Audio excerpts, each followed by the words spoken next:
पहिलो कुरा त कहिले काहीँ एउटा कुरा बुझ्नु पर्यो है, जहिले पनि सिरियस कुरामा ध्यान दिनुपर्छ। ग्यास्ट्रिक हुने बित्तिकै ग्यास्ट्राइटिस हुने बित्तिकै त मान्छे मर्ने त होइन, ज्यान जाने होइन, तर कहिले काहीँ ग्यास्ट्राइटिस भनेर झुकेर मुटुको रोग लागिरहेको हुनसक्छ।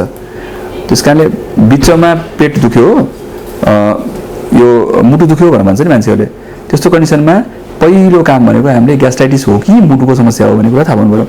त्यस कारणले कोही मान्छेलाई एकदम धेरै दुख्यो भनेपछि ग्यास्ट्रिक हो अथवा ग्यास्ट्राइटिस हो के हो भनेर भन्नु भएन। त्यस्तो बेलामा मुटुको इसिजी गर्नु पर्यो, मुटुको जाँच गर्नु पर्यो। मुटुको जाँच ठिक छ भने चाहिँ अब ग्यास्ट्रिक रहेछ यो भन्ने कुरा बुझियो। अब त्यसको लक्षण कस्तो हुन्छ भन्दाखेरि पेट दुख्ने हो। पेट दुख्ने कहिले काहीँ खाना खाएपछि दुख्छ, कहिले खाली पेटमा दुख्छ, बिहान 4 बजेतिर दुख्छ।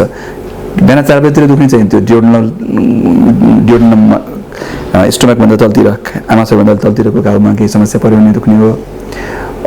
भागमा माथिपट्टि भयो भने चाहिँ खाना खाएपछि दुख्ने हो होइन। अब जेनरली दुख्ने नै हो, मुखबाट अमिलो पानी आउने।